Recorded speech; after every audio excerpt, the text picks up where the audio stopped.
तो आज मैं आपको बताऊंगा जो मैंने लास्ट टाइम आपको बताया था, समझाया था कि 3 लेयर, ठीक है, 3 लेयर होती है, ठीक है। तो उसके बारे में आज बताऊंगा। और दूसरी चीज़ ये बताऊंगा कि कैसे चेक किया जाता है हेयर। हेयर चेक करने का सबसे आसान तरीका है, उसको जब भी कोई कस्टमर तुम्हारे पास आता है तो कस्टमर को बिठाने के बाद स्टे कराना है चेयर पर। स्टे कराने के बाद ठीक है, आपको उसके बालों को ओपन करना है, अगर क्लैचर वगैरह लगा हुआ है। ओपन करने के बाद ठीक है, फिर आपको पहले फर्स्टली कस्टमर के हेयर चेक करते हैं, ठीक है। और देखना है कि अगर नेचुरल हेयर है उसके, तो समझ लो उसके बालों पर कोई भी चीज़ अप्लाई नहीं की गई है अभी तक। दूसरा दूसरा सबसे बड़ा सीन है कि आप उसमें देख सकते हैं, जब आपने सबसे बड़ा अच्छा जो बेनिफिट है वो आप ले सकते हैं कि कस्टमर से डायरेक्टली आप पूछ सकते हैं कि मैम अभी तक आपने कुछ चीज़ अप्लाई करी है, जैसे कि कलर्स हो गया, हिना मेहंदी वगैरह हो गया, ठीक है, या फिर आपने हाईलाइट वगैरह कराई। क्योंकि कई चीज़ें ऐसी होती है कि किसी ने हाईलाइट करा रखी होती है, बट क्या है उन्होंने ब्लैक कलर करा रखा होता है, तो थोड़ा सा कंफ्यूज हो जाते हैं, उस चक्कर में कंफ्यूज हो जाते हैं कि मतलब कि वर्जन हेयर दिख रहे हैं या मतलब केमिकल डेड हेयर है। तो सबसे अच्छा आसान तरीका है कि कस्टमर से डायरेक्टली पूछ लिया जाए कि उनके जो हेयर हैं वो डायरेक्ट उन्होंने कभी केमिकल यूज़ करा है या नहीं करा है, तो उसके बारे में पूछ सकते हैं, आस्किंग कर सकते हैं क्वेश्चन। केमिकल अप्लाई करने से पहले ये सारी चीज़ें आप क्लियर कर लें एक बार कस्टमर से, ठीक है। और दूसरी चीज़ बताऊं कि हिना कोटेड अगर हेयर होते हैं तो उसमें थोड़ी बहुत प्रॉब्लम के चांसेस होते हैं कि स्ट्रेटनिंग प्रॉपर तरीके से ना हो। कम से कम अगर किसी ने हिना अप्लाई अगर कर भी रखा है तो कम से कम उसका ड्यूरेशन पीरियड जो होना चाहिए वो कम से कम 6 महीने से लेकर 1 साल का होना चाहिए। अगर रिसेंटली अगर किसी ने अप्लाई कर रखा हो तो गारंटी नहीं है कि प्रॉपर तरीके से स्ट्रेटनिंग हो ही जाएगी, ठीक है। 1% चांस होता है कि ख़राब हो सकती है स्ट्रेटनिंग, ठीक है। तो उसमें घबराने वाली कोई बात नहीं होती है, उसमें ये नहीं है कि आपने कुछ गलत करा है, ठीक है। मेन रीज़न पड़ जाता है कि उसमें हिना कोटेड हेयर थे। तो हिना कोटेड हेयर जो पहला केमिकल हम जो अप्लाई करते हैं उसमें देखा होगा आपने, जब सिंक करते हैं हम रिंस करते हैं हेयर को तो उसमें ऑरेंज कलर का केमिकल बन जाता है। तो मतलब ये है कि जो केमिकल हेयर में वर्क करना चाहिए था वो एक्चुअली क्या करता है कि हिना को निकालने में ही पूरा वर्क कर देता है, ठीक है। तो प्रॉपर तरीके से आप अगर चेक भी करोगे हेयर तो प्रॉपर तरीके से दिखाई देगा कि हाँ हमारे बॉन्ड इजीली टूट चुके हैं। बट क्या होता है कि जब आप रिंस कर दो, जब आप न्यूट्रलाइजर अप्लाई कर दो, मतलब पूरा प्रोसेस कंप्लीट कर दो, फिर भी कहीं ना कहीं वेव रहने के चांसेस रह जाते हैं। तो उसमें ये आप नहीं कह सकते कि आपने गलत काम करा है, यानी कि आपकी क्रीम में प्रॉब्लम आ गई है या फिर आपके क्या नाम है करने में प्रोसेस में कोई दिक्कत आई है, ऐसा कुछ नहीं होता। मेन जो रीज़न होता है वो होता है हिना कोटेड हेयर का, ठीक है। तो उसमें आने के चांसेस हो सकते हैं, ठीक है। 1% चांस है कि ख़राब भी हो सकती है आपकी स्ट्रेटनिंग, तो उसमें घबराना नहीं है। आप 1 हफ्ते बाद दोबारा ही उस पर अप्लाई कर सकते हो, दोबारा ही उसकी स्ट्रेटनिंग कंटिन्यू कर सकते हो, ठीक है। लेकिन उस पीरियड में टाइम पीरियड जो होता है पहली क्रीम का वो 15 से 20 मिनट का होता है। फिर ये नहीं है कि आपको 45 मिनट ही रखना है या आधा घंटा रखना है, ऐसा कुछ नहीं होता है, ठीक है। तो ये चीज़ है। अब चेक कैसे करेंगे यार, जैसे कि मैंने आपको बता दिया, डायरेक्ट कस्टमर से भी पूछ सकते हो। दूसरा क्या रीज़न होता है, वर्जन हेयर प्रॉपर तरीके से सीधे होते हैं, ठीक है। और जो केमिकल टेड हेयर होते हैं वो हमेशा अगर ध्यान से अगर आप फिजिकली देखें आप हेयर को तो वो हल्के से जिगजैग टाइप के दिखाई देंगे। जिगजैग का मतलब वो बर्निंग टाइप के दिखाई देंगे। बर्निंग हेयर में और नेचुरल हेयर में आपको खुद ही डिफ्रेंशिएशन दिख जाता है, ठीक है। तो इस तरीके से आप चेक कर सकते हैं, ठीक है।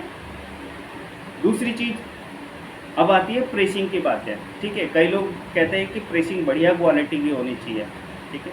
मैं मानता हूँ कि बढ़िया क्वालिटी की A1 प्रेसिंग मशीन की जो क्वालिटी होनी चाहिए, हीट प्रॉपर तरीके से होनी चाहिए, ठीक है। प्रेसिंग मशीन का ब्रांड आप कोई सा भी यूज़ कर सकते हो, उससे कोई प्रॉब्लम नहीं है, ठीक है। और सबसे मेन जो कारण होता है, जो pressing machine normal pressing machine ना खरीदें। नॉर्मल प्रेसिंग ना खरीदने का सबसे बड़ा रीज़न ये होता है कि उसमें जो होती है हीटिंग पावर ना कम होती है, ठीक है। तो प्रॉपर तरीके से प्रेसिंग मशीन हो ही नहीं पाती है। तो उसके लिए सबसे बेस्ट क्वालिटी की प्रेसिंग मशीन करें।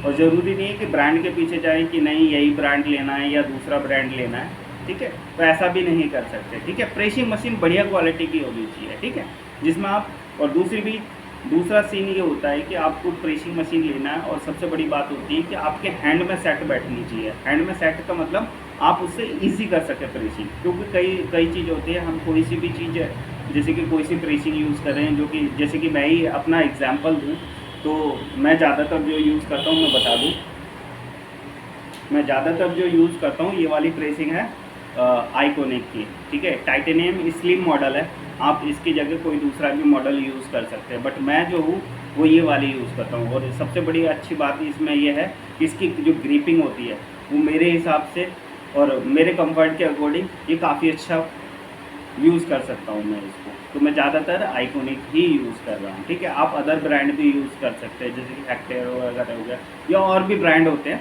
तो वो सब में से कोई सा भी यूज़ कर दीजिए। वेगा की होती है, वो भी ज़रूरी नहीं है कि आप 5,000 या 10,000 की कोई प्रेसिंग खरीद रहे हो वही सबसे बेस्ट है, ऐसा कुछ नहीं है, ठीक है।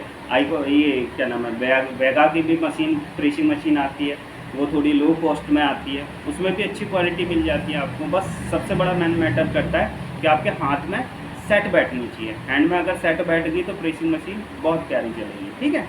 और दूसरी मैंने जो ली हुई है वो टाइटेनियम प्लेट की, आप लेमिनेटेड कोटेड वाली भी प्रेसिंग मशीन आती है जो ब्लैक कलर की होती है, ठीक है, वो यूज़ कर सकते हैं। उसका यूज़ करने का सबसे बड़ा, अगर उसमें हीटिंग भी अगर ज़्यादा हो जाती है, ठीक है, तो जो कोटिंग की वजह से क्या होता है कि बालों पर थोड़ा इफेक्ट कम पड़ता है, ठीक है।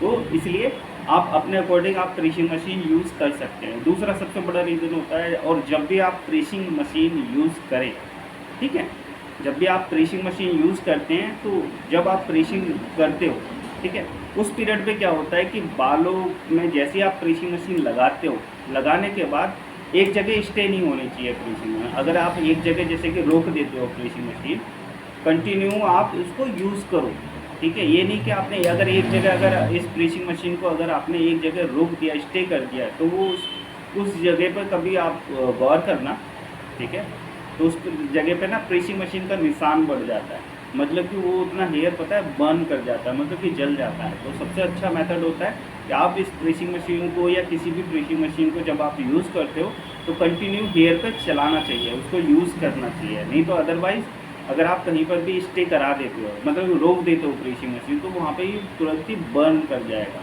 ठीक है। तो उसके लिए आप इस चीज़ों का ध्यान रखिए, ठीक है।